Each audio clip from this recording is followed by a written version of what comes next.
So the practical upshot of all this is, as far as I can tell, Texas is still confronting the 2020 census in its redistricting, which brings us to California. What Newsom is saying that he wants to do is he wants to redistrict reflexively to what Texas is doing. Right. But for all practical intents and purposes, what that would mean is California could simply redistrict anytime it wants for any reason, being completely untethered from the census or anything else. To just say, well, we don't like how things are going this year in the House election, so we're just going to redistrict. And it's like, so that I just kind of wanted to bring that up because I think when we're comparing what Texas is doing, going through all these lawsuits and still being sued in court as we speak, and trying to come up with district lines, and they haven't successfully redistricted since 2020, essentially, because they're still being sued by all kinds of people, is a very, very different thing than California just coming along and saying, hey, we just want to redistrict so we can gerrymander things. Yep.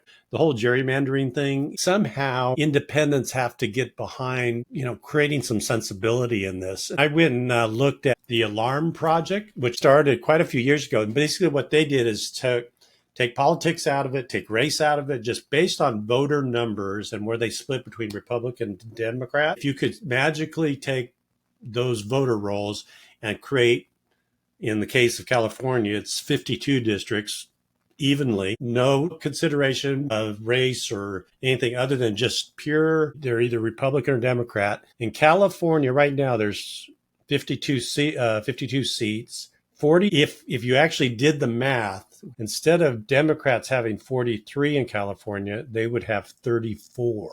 And the GOP would have 18, literally twice as many here in California. And then you look at Texas, and they have 38 seats.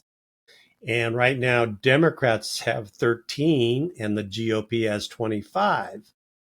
But what it should be is Democrats should have 17, so increase by 4. Mm-hmm. And that would reduce Republicans by 4. It just shows you how ridiculous this has gotten in both red and blue states. That's exactly the place that I was going to go next, which is if you had a third party involved in all of these districts, gerrymandering would be next to impossible.